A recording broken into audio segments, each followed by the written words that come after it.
రంగా గారి హత్య ఎవరు చేశారు, ఎందుకు చేశారు, కారకులు ఎవరు, ఈ ప్రభుత్వంలో జరిగింది. రామారావు గారు ఆ తర్వాత తనకు తెలియకుండా జరిగినటువంటి ఒక దుస్సంఘటన తన పరిపాలనలో అని పశ్చాత్తాపడినటువంటి సందర్భాలు నాకు వ్యక్తిగతంగా తెలుసు. ఏది, ఆ హత్య జరుగుతుందని రామారావు గారికి తెలియదు. రామారావు గారు నిచ్చేగుండి హర్రామ్ జోగయ్య గారి పుస్తకంలో ఉంటుంది. హర్రామ్ జోగయ్య గారు వెళ్ళి భద్రత కోరారు. భద్రత కోరితే భద్రత ఇవ్వడానికి రామారావు గారు అంగీకరించారు.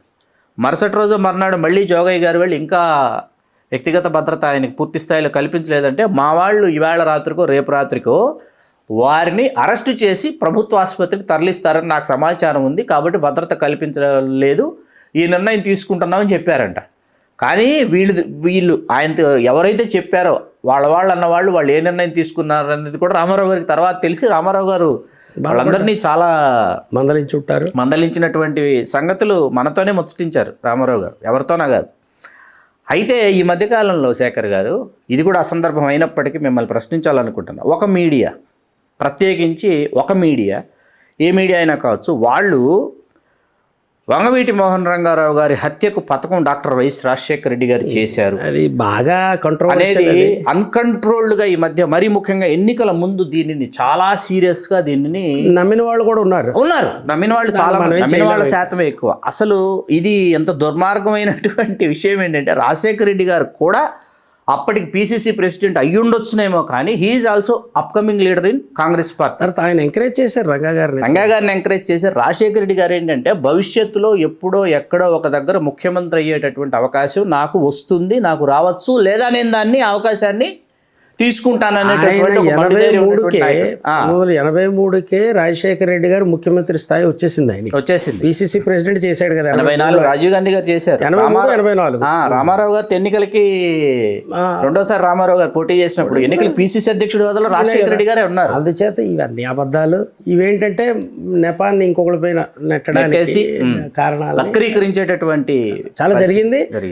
నమ్మేవాళ్ళు ఉన్నారు, నమ్మేవాళ్ళు అమాయకంగా నిజంగా నమ్మేవాళ్ళు ఉన్నారు. అది అంటే దాన్ని ఇంకా తవ్వడం అనేది రాను ఏమవుతుందంటే ఆ సంఘటన దుస్సంఘటన, అది దానికి ఏంటంటే తవ్వే కొద్దీ ఏమవుతుందంటే దాని మీద ఆసక్తి పోతుంది జనాలకి. పోయి ఏదో జరిగిందిలే, 88లో జరిగింది, ఇప్పటికీ ఎన్నేళ్ళు, 34, 37, 36 ఏళ్ళు జరిగిపోయింది కదా అంటున్నారు. పైగా మన పరిశోధనలో తరచి చూస్తే రంగా గారికి సంబంధించిన సంగతులు కానీ అవన్నీ తవి చూస్తే ఏంటంటే వంగవీటి మోహన్ రంగారావు గారు ఎన్టీ రామారావు గారు వీరాభిమాని. మొట్టమొదటి తెలుగుదేశంలో జాయిన్ అవ్వడానికి ప్రయత్నించారు.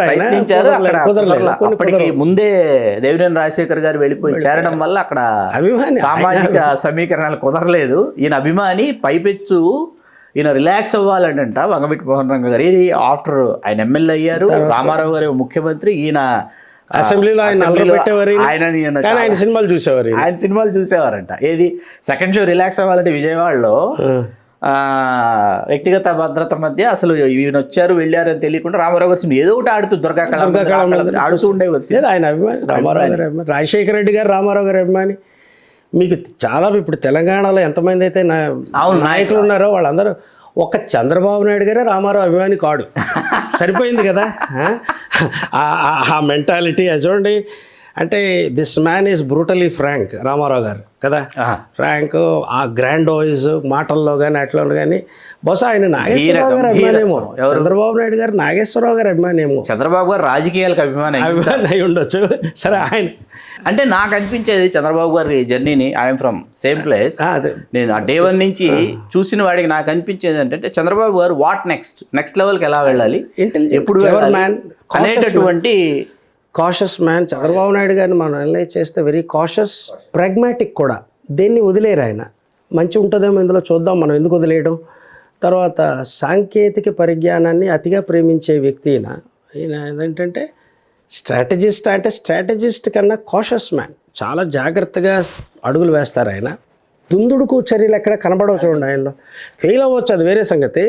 ఆయన ఏంటంటే ఇతర పార్టీలతో ఎలా మెలగాలి, కేంద్రంతో ఎలా సఖ్యతగా ఉండాలి, ఇవన్నీ కూడా చాలా బాగా తెలుసు ఆయనకి. మనం నిజంగా రామారావు గారి గురించి చర్చ, ఆయన నటించడం మొదలెట్టి 75 సంవత్సరాలు పూర్తవుతున్న సందర్భంలో వజ్రోత్సవం. అదే ఈ వజ్రోత్సవం ఒకటంటున్నానండి, వజ్రోత్సవం చేస్తున్నారు.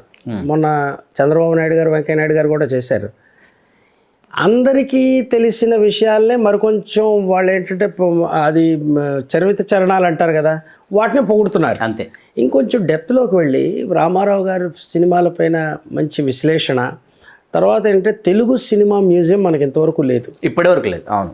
నాగేశ్వరరావు గారు ఎవరో ఆయన సినిమా ఆయన వ్యక్తిగత పెట్టుకున్నారు. ఆయన అన్నపూర్ణ స్టూడియోస్లో ఆయన వ్యక్తిగత మ్యూజియం. తెలుగు సినిమా చరిత్ర 1931 ఏది కాళిదాస్తో మొదలుపెట్టి నెక్స్ట్ భక్త ప్రహ్లాద్ వచ్చింది. అక్కడ నుంచి ఒక టైం లిమిట్ పెట్టాలి దానికి. అక్కడి నుంచి ఇప్పటి వరకు అని అనకుండా ఒక 50 ఏళ్ళ 75 ఏళ్ళ చరిత్ర, 31 నుంచి 75 ఏళ్ళు అంటే 2005 2010 వరకు జరిగిన సినిమాలు కానీ, తెలుగు సినిమా చరిత్రలో ప్రధానమైనటువంటి అంకాలు కానీ, ఘట్టాలు కానీ, ఎప్పుడప్పుడు స్టూడియో నిర్మాణాలు జరిగాయి.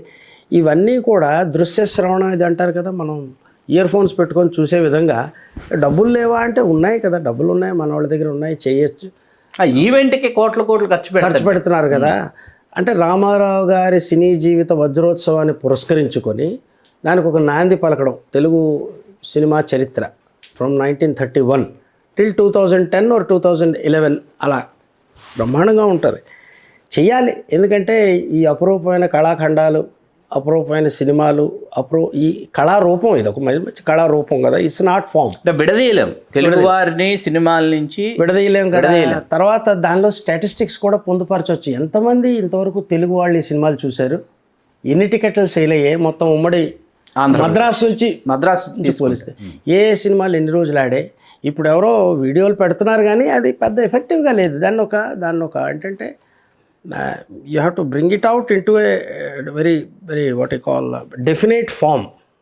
దానికి ఒక చక్కటి రూపాన్ని ఇచ్చి, నిర్దిష్టమైన రూపాన్ని ఇచ్చి ఒక మ్యూజియం ఈ విజయవాడలోనో గుంటూరులోనో ఎక్కడో పెడితే దాంతో ఏంటంటే తెలుస్తుంది ప్రజలు. లేదా హైదరాబాద్లోనే పెట్టండి, బహుశా హైదరాబాద్ ఇక విడిపోయింది కనుక రాష్ట్రం అక్కడ పెట్టవచ్చు.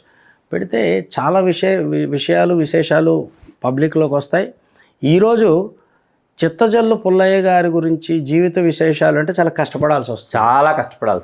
ఎవరు పౌరాణిక సినిమాలకు ఆద్యుడు లవకుశ కమలాకరి కామేశ్వరరావు గారి పౌరాణిక చిత్ర బ్రహ్మ, విఠలాచార్య గారు జానపద బ్రహ్మ, వీళ్ళందరూ తెలుగు సినిమాకు అందించినటువంటి అపురూపమైనటువంటి వాళ్ళే మణిపూసలు. అలాగే కమలాకరి కామేశ్వరరావు గారి గురించి, అలాగే ఏంటది గాలి పెంచల నరసింహారావు సంగీత సీతారామ కళ్యాణం. ఆయన సీతా కళ్యాణం దర్శకత్వం, సంగీత దర్శకత్వం వహించి సినిమాల నుంచి విరమించుకుంటే ఈయన సీతారామ కళ్యాణంకి ఆయన తెచ్చారు. బహుశా టీవీ రాజు గారు ఎస్ రాజేశ్వరరావు గారికి త్రివిక్రమరావు గారికి పొసగల అది సీతారామ కళ్యాణం తర్వాత సినిమాలు తర్వాత ఇదేంటంటే టీవీ రాజు గారు రెగ్యులర్ పాండురంగ మహత్యం జయసింహ అనింది కదా. దీనికి ఎందుకు ఆయన దొరకలేదు, ఏదో అయింది మొత్తానికి.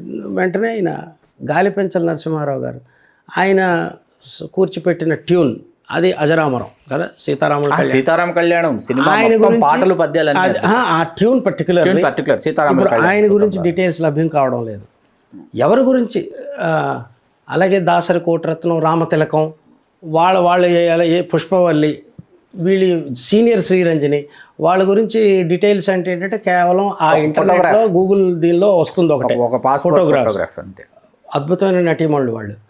అలాగే ఆ మొదటి తరం దర్శకులైనటువంటి పౌరాణిక చిత్రాల దర్శకులు కొంతమంది ఉన్నారు, పుల్లయ్య గారితో పాటు దర్శకత్వం వహించిన వాళ్ళు. అలాగే కమల్ ఘోష్ గారు ఫోటోగ్రాఫర్గా ఆయన వివరాలు ఉన్నాయి, మిగిలిన వాళ్ళ వివరాలు లేవు. మిగిలిన ఫోటోగ్రాఫర్స్ ఉన్నారు కదా, అద్భుతమైన ఫోటోగ్రాఫర్స్. నేను మొన్న మీతో అదే మాట్లాడుకున్నాం. ఇవన్నీ మనకి ప్రజలకి అందుబాటులో ఉండాలి, ప్రజలు వీక్షించాలి, ప్రేక్షకులు వీక్షించి తన్మయత్వం చెందాలి. ఓహో వీళ్ళంతా ఒక తరం, 2-3 తరాలని వీళ్ళు అలరించారు, ప్రతిభా పాఠవాలతో బలమైన పునాదులు వేశారు. అంటే ముఖ్యంగా పౌరాణిక చిత్రాలు, సరే సామాజిక సోషల్ డ్రామాలు కూడా బ్రహ్మాండం. ఎల్వి ప్రసాద్ గారి గురించి డీటెయిల్స్ ఉండాలి, ఎల్వి ప్రసాద్ గారి సినిమాలు, ఆ క్లిప్పింగ్స్. అలాగే మన ఎవరాళ్ళు అప్పుడు గుత్తా రామినేడి బ్రహ్మాండమైన దర్శకుడు. ఆయన తీసిన సినిమా చివరకు మిగిలేది అన్నిటికంటే ముఖ్యంగా శ్రీనాథుడు, పోతన శ్రీనాథుడు, గుమ్మడి గారు, రంగారావు గారు. అలాగే చివరికి భూమి కోసం వరకు చాలా మంచి సినిమాలు తీశారు. కొల్లేటి కాపురం తిలక్ గారు, పల్నాటి యుద్ధం అద్భుతమైన సినిమా. ఇవన్నీ ఈ డీటెయిల్స్ అన్నీ మనకి రెడీలీ అవైలబుల్ గా ఉండాలి అంటే ఇంత చర్చలో రామినేడి గారి సినిమా ఆఖరి సినిమా యజ్ఞం ఎవరికి గుర్తురాదు. ఎవరికి గుర్తు పైగా యజ్ఞం సినిమాలో పాత్రకు గాను పిఎల్ నారాయణ గారికి జాతీయోత్తమ సహాయ నటుడు వచ్చింది. అది కూడా ఎవరికి తెలియదు. కాంతారావు గారి తర్వాత లవకుశలో అప్పటికే రామినేడి గారు బాగా అదే ఆఖరి సినిమా యజ్ఞం ఆఖరి cinema. Learned man left orientation. అవును. తిలక్ గారు రామినేడి గారు వీళ్ళంతా ఒకే కోవకు చెందిన దర్శకులు. అందుచేత ఏంటంటే ఈ వజ్రోత్సవాన్ని పురస్కరించుకొని అది కానీ తెలుగు రాష్ట్ర ప్రభుత్వం ఏమైనా దాన్ని సంకల్పిస్తే ఖచ్చితంగా మనమేమీ చేయలేం, మనమేమో ఉడతాభక్తిగా చేయడానికి కూడా ఛాన్స్ లేదు కనుక ఆనందిస్తాం మనం. అది ఇందాక మనం ఈ పోతన వేమన శ్రీనాథుడు వచ్చింది కాబట్టి శ్రీనాథుడి కోసం రామినేడి గారు వెళ్ళి అడిగింది రామారావు గారిని. అప్పుడు ఉమ్మడి గారు అంటే రామారావు గారు సమయం కావాలి బ్రదర్ అని అన్నారంట. ఎందుకు నన్నే ఎందుకు నన్నే ఎంచుకున్నారని అడిగారంట.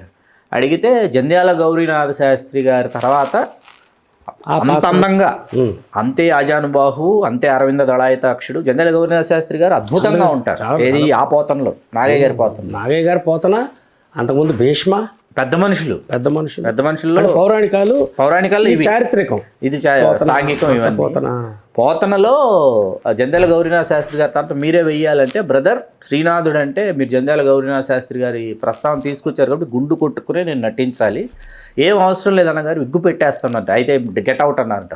విగ్గు పెట్టేసేలాగా అయితే ఎందుకు నేను ఆ పాత్ర చేయటం, అవసరం లేదు వెళ్ళిపోమన్నారు. అదే రామారావు గారు ఆయనకి మనసులో ఉండిపోయింది శ్రీనాథుడు వెయ్యాలని. చివరిలో బాపు గారు దృశ్యకావ్యం అండి, దాంట్లో విగ్గు పెట్టుకోవాల్సి వచ్చింది రామారావు గారు తప్పనిసరి పరిస్థితి. ఆఖరి సినిమా అది. ఇవాళకి నేను చాలా మందికి ప్రిఫర్ చేస్తాను తెలుగుదనం గురించి తెలుసుకోవాలన్నా, తెలుగు సినిమా యొక్క వైభవం గురించి తెలుసుకోవాలన్నా. మరీ ముఖ్యంగా రామారావు గారు శ్రీనాథుడు, గౌడ డిండిమబట్టు సత్యనారాయణ గారు ఇద్దరి మధ్య అత్యద్భుతమైన సన్నివేశాలు. జయసుధ గారు ఒకవైపు చాలా సమయాభావం అవ్వచ్చు, కొన్ని లిమిటేషన్స్ కనబడతాయి సినిమాలో, సెట్స్ కానీ అవి కానీ అవి పర్మనెంట్ సెట్స్. అవి ఆచారంలో ఉన్న రామకృష్ణ సినీ పర్మనెంట్ సెట్స్ అద్భుతంగా తీశారు సినిమా. అలా ఎన్టీ రామారావు గారి సినీ వజ్రోత్సవ సందర్భంగా రామారావు గారిని ఇంతసేపు స్మరించుకునే అవకాశం మీరు మాకు కల్పించారు. అది వజ్రోత్సవ సందర్భంగా అయిపోయింది. నవంబర్లో మన దేశం రిలీజ్ అయింది కదా, ఇక్కడితో అయిపోయింది. డిసెంబర్తో ఆయన వజ్రోత్సవం. దాన్ని ఏంటంటే మనం ఈ ప్రపోజల్ మీలాంటి వాళ్ళు రాష్ట్ర ప్రభుత్వాన్ని దృష్టికి తీసుకొచ్చి మ్యూజియం అంటే తెలుగు వాళ్ళకి ఏంటంటే ఈ అభిరుచులు తక్కువ అండి ముందు నుంచి కూడా, కాపాడుకోవాలి చరిత్రను లేదు. మన సోషల్ డ్రామా చూస్తే తెలుగు సినిమాలో స్థాయి కొద్దిగా తక్కువే, మిగిలిన భాషల సోషల్ డ్రామాతో పోలిస్తే స్థాయి తక్కువ మంది. పౌరాణికాలు మరి ఎందుకో బాగా క్లిక్ అయ్యాయి తెలుగులో క్లిక్ అయినట్టు ఎక్కడా క్లిక్ అవ్వలేదు.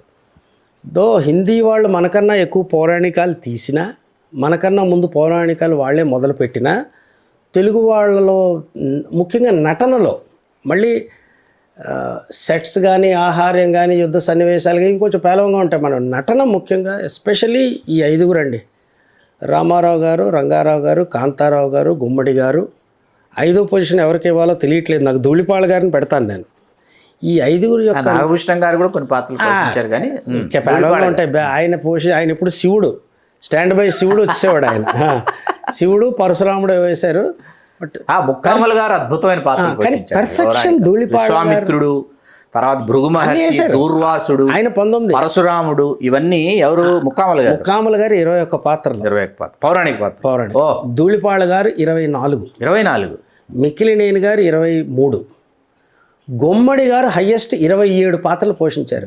ఆయన ఈ ముక్కామల్ గారి పాత్రలను గుమ్మడి గారు కూడా పోషించారు. గుమ్మడి గారిలో ఆ నటనలో ఆ వైదుష్యం కనబడుతుంది. ఎస్వి రంగారావు గారు 20 పాత్రలు, 19 నెగిటివ్ పాత్రలు. ఒక బాలభారతంలో భీష్ముడు ఆయన పాజిటివ్. కాంతారావు గారు 19 పాత్రలు. అంటే విలన్ జోలికి వెళ్ళకపోయినా నారదుడు ఇంకా స్టాండ్. నారదుడు అంటే కృష్ణుడు, ఆయన నారదుడే కదా. నారదుడు ఆయన కాంతారావు గారు మాట తీసుకున్నారంట రామారావు గారు, అన్నగారు మీరు దయచేసి ఒక్క పాత్ర వదిలేయండి, నారదుడు పాత్ర వదిలేయండి. అయితే రామారావు గారు 25 పాత్రలు. ఈ ఐదుగురు అంటే వీరి యొక్క నటన వైదుష్యం కానీ వాళ్ళ నటనలో ప్రజ్ఞ కనబడుతుంది. You can clearly see that wisdom, different kind of wisdom in there what you call performance. ఈ ఐదుగురు మహిళా మండలి అంటే అంజలిదేవి గారు నంబర్ 1, నంబర్ 2 ఎస్ వరలక్ష్మి గారు, 3 జమున గారు, నంబర్ 4లోకి సావిత్రి గారు వస్తారు. ఎందుకంటే సావిత్రి గారు వేసినవి చాలా తక్కువ పాత్రలు, పౌరాణిక 2 సార్లు ద్రౌపది వేశారు, ఒకసారి సత్యభామ, ఇంకొకసారి ఏదో శశిరేఖ, ఇవన్నీ పద్మావతి. శశిరేఖ మాయాబజార్ నా దృష్టిలో ఇప్పటికీ కూడా అదొక సోషల్ డ్రామాలా ఉంటుందండి. అవును, 10 పాత్రలకు మించి సావిత్రి గారి అది పౌరాణిక కూడా లేవు, డబుల్ డిజిట్ చేరలేదు. బ్రహ్మాండంగా ఉన్నవి బాగా చేశారు. కానీ అంజలిదేవి గారు నంబర్ 1. వీళ్ళందరినీ మనం ఎల్లవేళలా స్మరించుకోవాలి అంటే మ్యూజియం అనేది తప్పనిసరి. బహుశా ఈ ఇంటర్వ్యూ తర్వాత ఆలోచన ఒక ప్రముఖుడిని కదిపోయిన పేరెందుకు, పర్వాలేదు, మ్యూజియం అండి. ఇదిలేండి, ఆయన ఈ ఐడియాని ఆయన ఏమన్నాడంటే, నేను ఒక పని చేద్దామంటే ఆయనకి అందరితో పరిచయాలు ఉన్నాయి, నేను వీళ్ళందరినీ కదుపుతాను, చిరంజీవి గారి దగ్గర నుంచి నాగార్జున గారి దగ్గర నుంచి అందరినీ ఈ ప్రస్తావన తెచ్చి చూస్తాను అన్నారు ఆయన. మరి ఆయన ఎంతవరకు ఆయన చేయగలడు ఇలాంటివి, అదనమాట సంగతి. సార్